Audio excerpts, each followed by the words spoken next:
Hi friends, happy Thursday. Welcome back to my video of where I wonder about and blab about different things I've been thinking about. I do this because, well, it's fun. Also, I've spent a long time thinking about this stuff, and I hope things I've considered are helpful for you or at least interesting. And I welcome to my new subscribers. As I usually say, I really love this to be a safe, explorative, supportive space. I exist in between a lot of worlds, and I had a really big spiritual experience in my 20s that lasted for 2 years. And I just spent ever since then trying to figure out if it was real and also thinking about it. And one of the things I've been thinking about this week, that's what I'm going to talk about today, is the difference between like being psychic and psychosis, which I don't think is very far apart, honestly. This came up because um, I was at a thing, like a regular life thing. And, I usually, when I'm meeting people I don't know, I say, I'm a speech pathologist, which is true. And then they say, oh, where do you work? And I say, I'm working in the schools part-time, but part-time I have my own practice. And then I usually try to figure out, is it worth going into the stuff I do on the other days of the week, which is sacred soul sessions. And this one person I was talking with, I just decided, like, they brought up the telepathy tapes, and I said, oh, I'm speaking at a conference where that is a person, one of the keynotes is one of the researchers from the telepathy tapes. If y'all haven't listened to or watched the telepathy tapes, it's I think it's very cool, especially as someone who works with kids with autism, or autistic kids. But it's like, I've been doing this work for 15, 16 years as a SLP, and I love it. But anyway, when she brought that up, or I was like, okay, the other 2 days of the week, my own practice is actually, I said psychic readings because it's like, how am I going to go into, and usually I say, oh, I had a near death like experience. And I figure out how to get that into the conversation in like less than a minute without going off on like a really big story. Anyway, once I said that, this person said, oh, I went into a state of psychosis, a few years ago, and I was hospitalized, but I was receiving all this information that was very beautiful, but I was like, I understand. I'm always thinking about the difference, or where's the line between these states. And I'm only going to tell you my experience. I'm not a doctor. I'm not a psychologist. I have family that is that, but I'm just going to tell you from my own experience what's the difference, or how I'm able to stay in the realm of like psychic or spiritual versus way on the other end, which I think sometimes before I knew how to integrate my experience, I was sometimes on the other side. But never enough, like always able to function, which I think is a huge part of it. So I'm just going to go through from a spiritual perspective of where the difference is. And this person and I are actually going to get together. They're really cool. And I think there's something really important to look at in those spaces. Um, Ego is the number one thing that I would say you have to have your ego under control when you're doing any kind of spiritual or psychic or work, mystical, whatever you want to call it. If you're thinking I am the best, I am the number one, I am like that takes you away from the collective and from like the actual heart-centered space of God, the creator. And I think that can lead to going too far. Yes. So being humble really helps. I think sometimes, yeah. Um, Accepting that there's a spiritual reality. So when I started to have some spiritually-ish things happen to me, probably in my early 20s, like I would start to see that we were all one, but I didn't know what that meant. But everybody looked like I could see their hearts kind of, but I didn't know what that was. I didn't have a stepdad in my life at that time. Hadn't decided to heal. And so it was disorienting, and I didn't really know how to integrate that. That was right before I was like, I need to just heal. And I think that's a huge part of it is actually being grounded in your work, in your healing, in your like trauma healing, being in your body.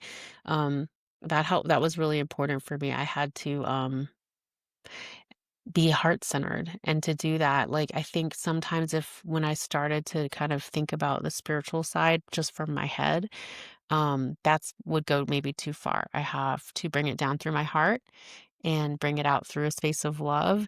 And then it's actually beneficial, helpful for others and myself. Um, and I think that's an important edge, I think, for anyone to think about, but especially people who are raised in a more intellectual type of way, bringing it down through the heart and actually feeling your heart. And to do that, we often have to heal a lot of emotions, a lot of stuff that you might have had from childhood. I definitely had to do that. And then once I was doing that, then I actually had like a real spiritual experience that like aligned my heart with God and light and love.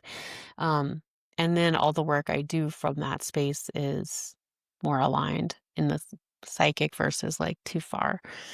Um, okay, so that is one way. And I do always wonder, and I think about, I never got a diagnosis because by the time I started having my spiritual experiences, I had my stepdad in my life, and then I found that shaman.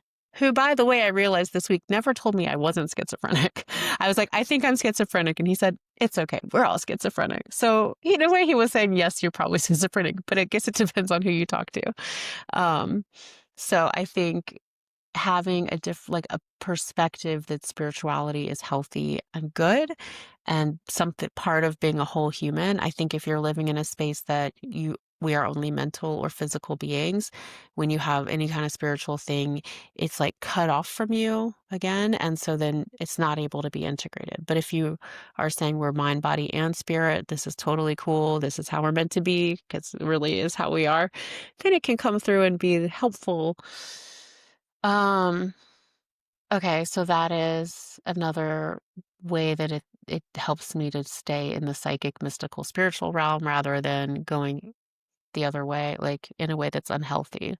Um, being in the body is really important. So making sure, like honestly, from the beginning of my healing journey, before I had any spiritual things happen to me, I was spending a lot of time coming back to my body because I'd been really traumatized. So it's always important for me to, like, take showers every day. Well, not every day, but, making sure I'm, like, in my body. Because if I'm not, s it's not I'm not gonna be balanced. So, having any kind of spiritual awareness, but making sure you're in your body as well really helps. So let's see. What else has helped me make sure that I'm actually being spiritual and not going too far? Like, delulu. I really honestly think like centering in the creator helps me know that it's something that's beneficial, helpful, and joyful. Like feeling love and joy also helps. And again, like if it's helping me or it's helping other people, that always is a big part of it. So if I were doing this stuff and it actually was hurting people or not helping anyone, then it would be like, maybe not. Maybe I'm not actually being that psychic. But um, I think it is important to think about if you're helping people or if you're being of service or beneficial to people in need. Um, this kind of goes back to like uh, some of the reasons why I decided my spiritual experience was real and not a hallucination, which is like the video I make every week. So I didn't mean to start making the same video. The other thing that's interesting about doing spiritual work for others that's integrative and helpful, I basically have to do that. If I don't do that, then I'm really, I don't know. I don't think I'm very balanced. I had a really cool thing happen in a session. Was it last Friday? Um, I'm still always a little skeptical, but I start my sessions. I do this whole light visualization, call in creator, angels, guides, like center in the light, and then I start just saying things that I see. And I think honestly, if I didn't do that, I wouldn't be that balanced. I know I wasn't. But anyway, I'm starting to say stuff and I got this image. It's because I usually flow with the person. We're like feeling this flow and it's very healing and we're getting images or like getting messages. And and often like your helpers, your spiritual team will want to give some evidence. Like since I did train with Suzanne Giesemann, who's all about evidence, just to say like, actually, this is real. You're not alone and we're with you. But I was getting this image that I didn't know where it came from. And I learned my lesson in another session when I saw a birthday cake and candles in the middle of a session, and I didn't know why, and I didn't say it.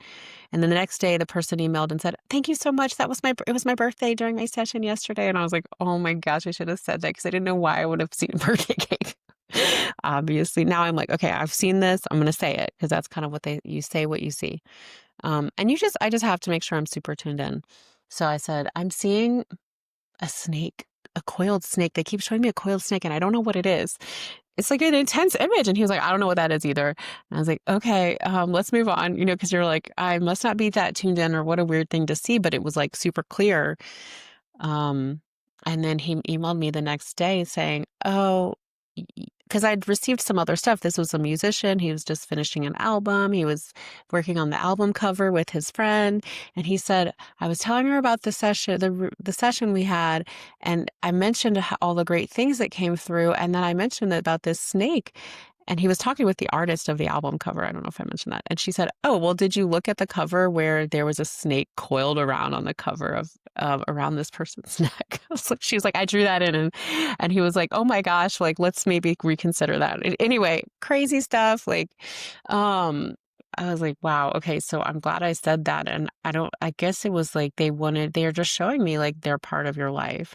They are seeing the things you're doing. And he had just finished recording this album. He's working on the album art with his friend. And so that was very cool. In fact, he was a really cool musician. He said I could link his name in the description. So I will. I'll put it down there so you can see his music. Anyway, that is the kind of thing like 100% I'm not psychotic. I'm just being like psychic or tuned into spirit. If I'm seeing images like that make no sense, they made no sense to me. And it actually all came together and was a confirmation for him that his angels, his guides, creator, whatever, are with him and part of his journey. So that was something that I was like, okay, again, I know, but now I'm being reconfirmed that there's more going on. So anyway, to go back to that that person I met, talking about how they were diagnosed with psychosis, but also they said they were like channeling all this cool stuff and it was like really beautiful but also like not balanced. I think sometimes when you start an awakening as well, it'll be like sudden and quick and it seems like I don't know where this came from. And I have read too, like, suddenly your crown chakra gets open, you get super open to spiritual stuff. And it does get really imbalancing, but it's important to bring it down through your body.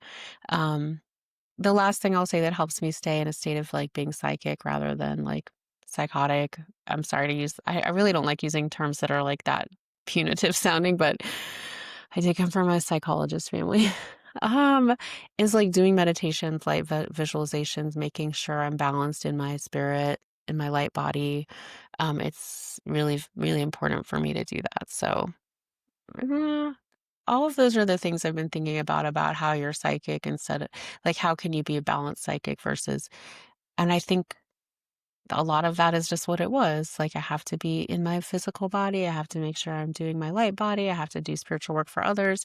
And it's not have to, it's just like, if I would have stayed in the way I was raised, which was more intellectual and not spiritually like aware, I'm sure that I would probably not be as functional as I am now. I think I would probably have tried to shut it down as much as I could. Instead, I had my stepdad, I had a shaman they told me it was fine, and then I just slowly like integrated it all and now I do this work. So the last thing I was going to say, a little bit related, is that my daughter and I went and saw Freakier Friday last weekend in the movie theaters. It was so funny, that psychic. Like, sometimes I'm like, oh my gosh, why do they have to portray people that do this work as so wacky? But at the same time, it was hilarious and really funny.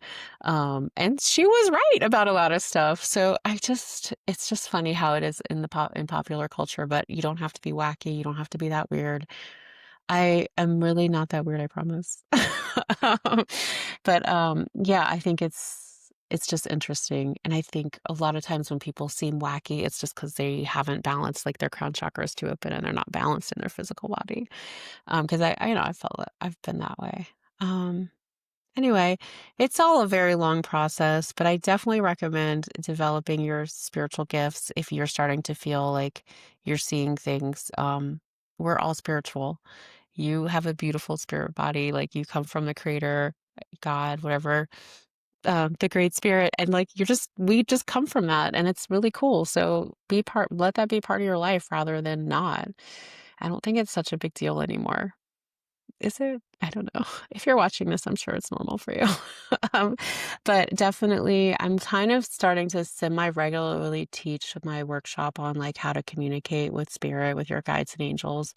So that's where I give like all my tips on how I do this. Next time I'm going to offer one. I don't have one on the books yet, but I'll let y'all know when my next class is. It's just very simple. Other people teach great methods too. It's just part of who we are. So I love thinking about this stuff. I hope this was interesting and helpful. I will see y'all on Sunday with my angel message. And I would love to know what you think about this. Like, have you been in a place where your spirituality came on so strong and it felt imbalancing? What has helped you get it into balance? Or are you still working on it? What are your tools that help you? I want to hear because I always work on this. And honestly, it's really the main thing is, well, A, staying centered in love, having done my healing work. Spiritual community, I forgot to say that one, but and honestly, doing sessions, doing verifiable sessions, and like otherwise it just kind of stays up there and it's like I've said before, it just sits. So once I'm able to kind of bring it through and be accurate, it's actually a healing tool and it's very beautiful and it's not crazy to me anymore. It's just healing and helpful and full of love and part of who we are. So, anyway, I would love to hear your thoughts. I hope that everybody, I don't know, I feel like sometimes maybe this isn't that strange anymore, but when I meet people like that person at this event, I was like, oh, um, I guess it is sometimes still different, and I'm always thinking about how to make it more integrated. Anyway, that's what I'm thinking about this week. I hope that made any kind of sense, and I would love to hear your thoughts in the comments. Bye.